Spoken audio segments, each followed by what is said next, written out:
I never imagined how something so small a simple favor could unravel the steady rhythm of my life.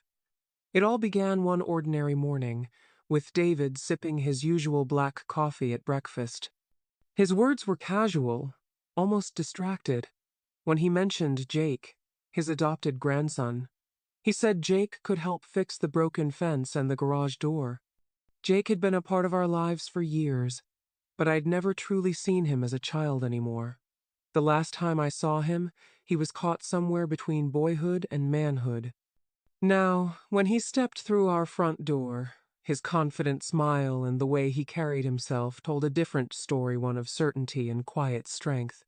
David gave Jake a quick tour of the backyard, pointing out the tasks to be done, while I watched from the kitchen window. Something about the way Jake moved the firm handshake, the steady eye contact felt deliberate, almost charged with a hidden tension I couldn't place. That evening, as I prepared dinner, I found myself drawn to an old dress I hadn't worn in months. The thin fabric clung softly, reminding me of my own body, stirring feelings I tried to dismiss as heat and summer humidity. But deep down, I knew something had shifted. The three of us ate together on the terrace. David talked mostly about work, his voice a steady drone of deadlines and meetings. My gaze, however, kept drifting to Jake, the casual stance, the faint shadow of stubble along his jaw, and the lingering look he cast my way just once too long to be accidental. When David excused himself to make calls, Jake approached me quietly. Our fingers brushed as he reached for the dishes, sending a spark I didn't expect, soft, fleeting, yet impossible to ignore. Lying in bed later, the even sound of David's breathing was supposed to soothe me, but my body ached with a restless tension. I couldn't sleep. I found myself wandering to the kitchen, pausing by the guest room door, where I heard Jake humming softly, moving inside, the shower running. That private moment felt intimate and invasive all at once. I stood frozen, caught between curiosity and guilt. When I finally returned to bed, David's familiar touch was comforting, yet my mind stayed outside that door, tangled in a quiet storm I wasn't ready to face. The next morning unfolded like any other sunlight pouring through the blinds, the familiar scrape of a butter knife against toast, the hum of the refrigerator. David was already gone, leaving a quick kiss on my cheek before stepping out the door, routine and expected. I told myself to quiet the strange feelings stirring inside me, that I was too old and wise for such nonsense. But my body betrayed the soft fabric of my dress. The subtle touch of color on my lipsol seemed meant to awaken something long dormant. I found Jake outside, sleeves rolled up as he hammered nails back into place on the fence. His movements were effortless, strong and sure, the sweat on his brow catching the morning light like tiny jewels.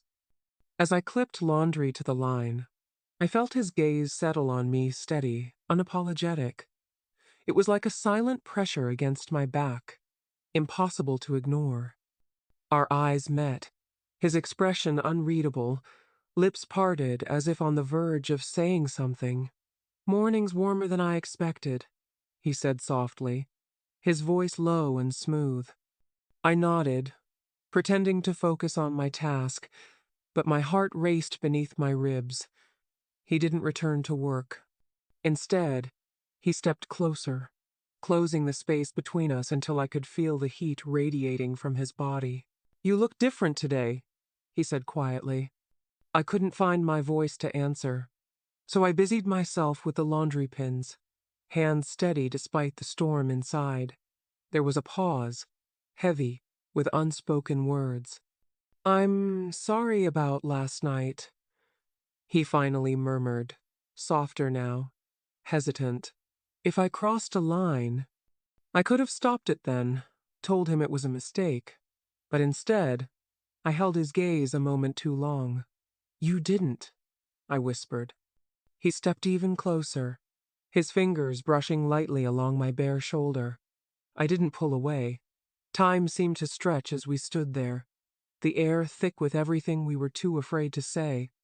Then, without warning, he leaned in and kissed me soft, searching, gentle, not desperate, not rough. His hand cupped my jaw, thumb tracing my cheek as he tilted my face toward his. My body froze, my mind screaming to stop, but my lips parted, trembling, meeting his. The basket slipped from my fingers, thudding softly to the ground. His palm slid along my neck, fingers grazing the edge where my dress clung to skin. I pulled away first, breath catching in my throat. "This can't," I managed to say, voice thick and clumsy. He didn't argue. Instead, he stepped back, hands raised in surrender, eyes steady on mine. "I know," he said quietly, "but it's not going to stop us from wanting it."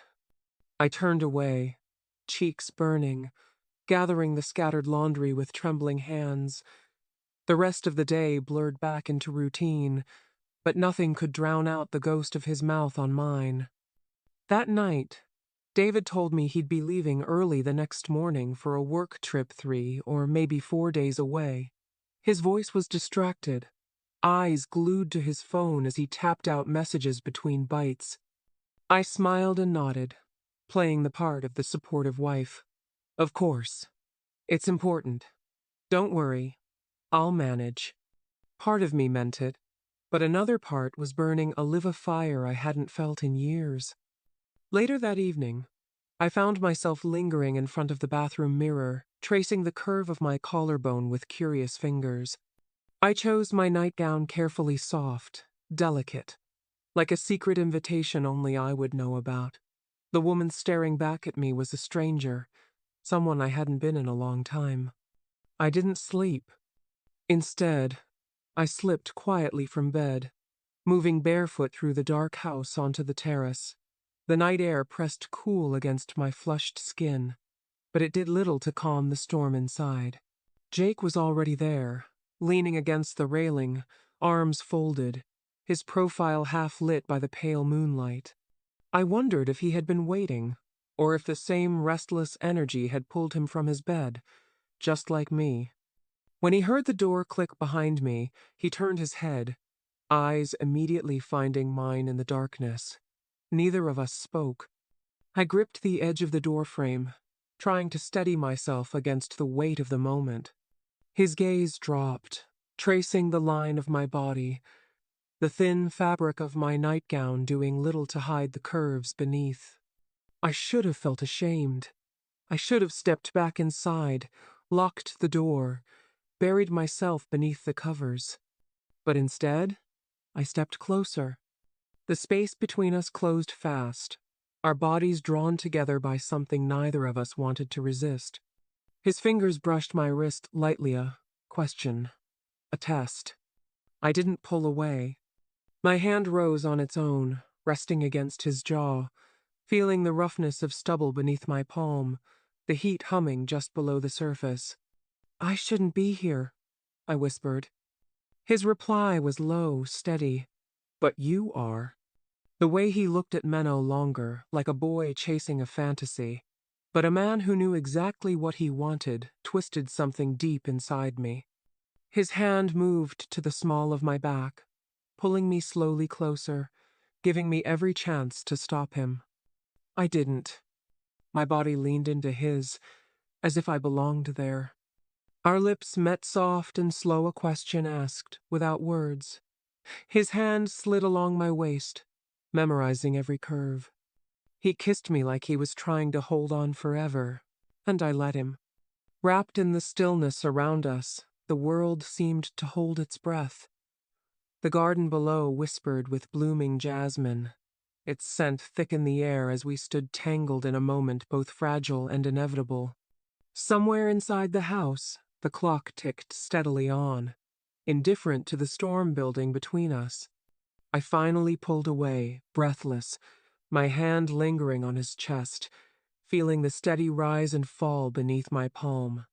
He didn't pull me back. His eyes held mine unflinching, honest. "I'm not sorry," he said softly. I said nothing. Turning away, I stepped back inside, closing the door gently behind me, my hands trembling as if they no longer belonged to me. The next morning, everything returned to its ordinary shape, the kitchen filled with the familiar sounds of running water, clinking dishes, and the low hum of the radio.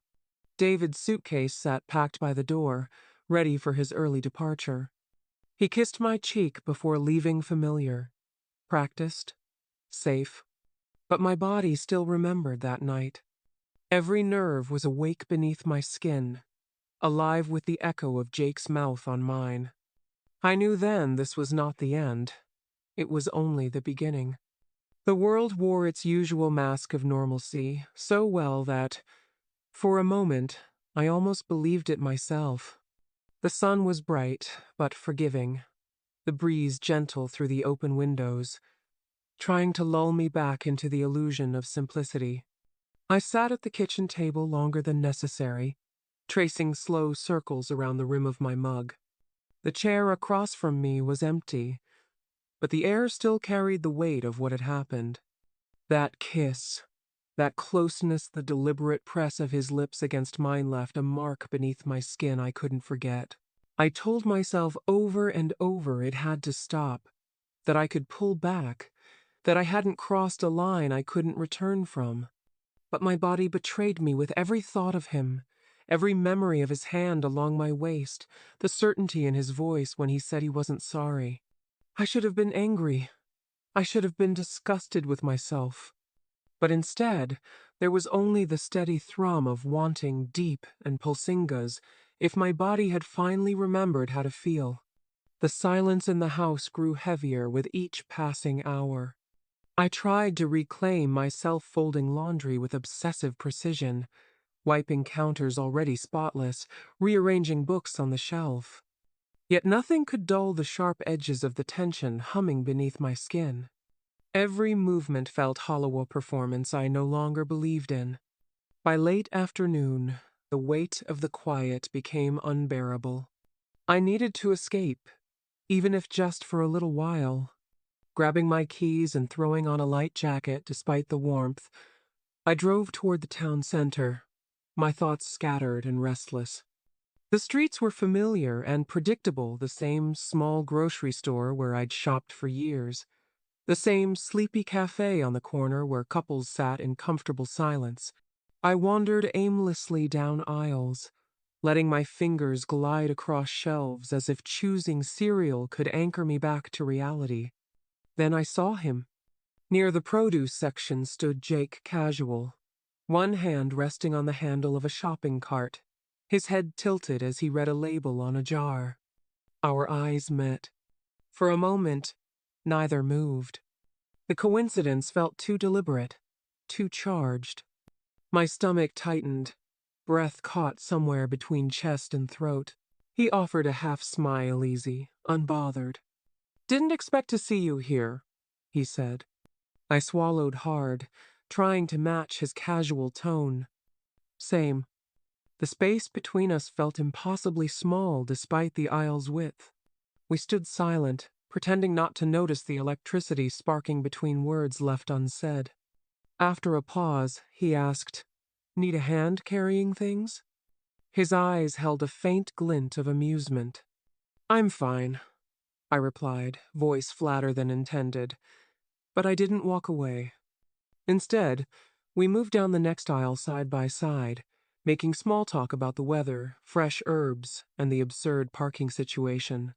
His hand brushed mine once as we reached for the same box of tea. Neither apologized. The drive home was quiet. The low hum of the engine filled the car, thick with unbearable tension. I felt his gaze on me now and then as I stared out the window, hiding my pounding pulse. When we reached the house, Jake killed the engine but didn't open the door.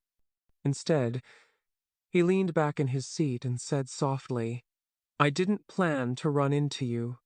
"I'm glad I did," I whispered. Looking at him, really looking, I saw at the battle raging behind his eyes that mirrored my own. Wanting, restraint, painful awareness. "This is dangerous," I whispered. "I know," he replied. The moment stretched too long, too full. Slowly, deliberately, his fingers brushed the inside of my wrist light as breath testing whether I'd pull away. I didn't. He leaned closer, eyes searching mine, waiting, giving me the choice. Once again, I didn't stop him. His lips touched mine gently, at first careful, tasting, like the first sip of something forbidden. But hesitation didn't last. The kiss deepened slow but certain, his hand cradling the back of my neck as my body melted into his gravity. When we broke apart, breathless, I pressed my forehead to his, eyes closed, heart pounding painfully. "We shouldn't," I whispered. "But we will," he replied, and we both knew he was right. There was no turning back after that night. The fragile walls I had built around my heart crumbled in the face of a truth too fierce to ignore. The stolen moments with Jake weren't just fleeting sparks, they were flames, consuming every ounce of restraint I thought I had left. The morning air felt heavy and thick with unspoken promises as David's footsteps faded out the front door. His suitcase, packed and ready by the entrance, stood like a silent witness to the distance growing between us. The soft click of the door behind him echoed through the house, sharper than any shout, marking a turning point I couldn't deny. The silence that followed was suffocating. Every sound, the ticking clock, the creak of the floorboards beneath my feet, the distant chirp of birds became unbearably loud in the vast emptiness he left behind. I clung to a coffee cup, the steam swirling upward like a fragile escape, hoping to lose myself in its ethereal dance. But nothing could ease the weight pressing down on my chest. My body stirred in ways it hadn't for years, restless, raw, alive with a sensitivity that prickled beneath my skin. The memory of Jake's touch haunted me, a constant pulse beneath the surface that refused to fade. Then, a soft knock at the back door shattered the silence. I didn't hesitate. I didn't even look. Before I saw him, I felt his presence as tangible and inevitable as the air around me. Jake stepped inside without waiting for an invitation, closing the door gently behind him. His eyes locked onto mine instantly, reading the turmoil I hadn't dared to hide. The heat rose in my cheeks, spreading like wildfire beneath my skin as he closed the space between us. Neither of us spoke. His hand lifted slowly, fingers tracing the curve of my face, moving back into my hair with a tender certainty that made my breath hitch. There was no aggression, only the quiet confidence of a man who knew exactly what he wanted and wasn't afraid to take it. His thumb brushed lightly along my jaw, a touch that was both patient and possessive, igniting a spark that set every nerve alight. The kiss came swiftly, urgent, and hungry, his mouth claiming mine with a fierce intensity that mirrored my own longing. His hand slid down to my waist, pulling me impossibly close, as if years of silent yearning had only made this moment more inevitable. I don't remember when my hands found their way into his hair, gripping tightly as I leaned in deeper, desperate for every second. My heart pounded so loudly I was certain he could feel it reverberating through my chest. He pressed me firmly against the cold kitchen counter, one hand steady at the small of my back, the other resting possessively on my hip, anchoring me in place. I didn't resist. I couldn't. My body leaned into his eager, trembling, aching for the warmth and fire of his touch. Every kiss, every stroke, was deliberate slow enough to make me ache with need, yet urgent enough to set my skin aflame. His lips trailed down my neck, and I gasped instinctively, tilting my head back as my fingers tightened in his hair. The sensation was overwhelming, a mix of pleasure and desperate longing I hadn't allowed myself to feel in far too long.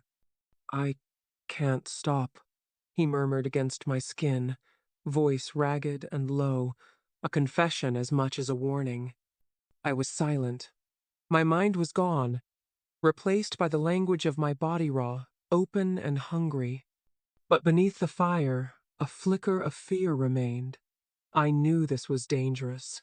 I knew the path we were on was fraught with pain and impossible choices. Still, the thrill, the forbidden, intoxicating pull was impossible to resist. This was no longer just a stolen moment in time. It was a beginning, a dangerous, thrilling, and irreversible beginning. As Jake pulled back slightly, his eyes searched mine for reassurance. I gave none, only a shaky breath and a look that said everything I dared not speak. The house around us felt alive with tension, each creak and whisper a reminder of the world outside, world that didn't know what had shifted inside these walls. And yet, in that charged silence, I understood. There was no going back. The days ahead would be filled with secrets and shadows, with stolen moments and whispered lies. But for now, in this suspended moment, nothing else mattered. I was his, and he was mine. Days turned into nights, and the quiet storm between Jake and me grew louder with each secret encounter.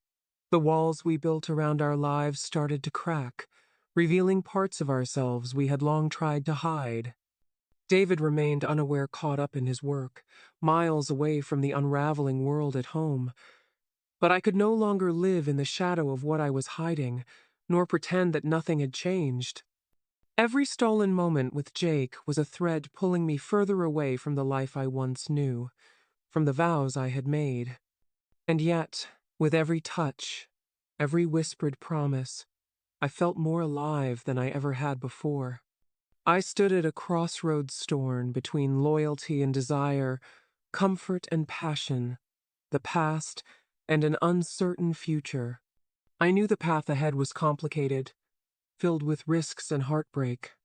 But deep down, I also knew that this was my truth, messy, imperfect, and undeniably mine. The world outside continued on, indifferent to the choices we must face. But inside, I was no longer quiet. I was awake, and I was ready to confront whatever came next.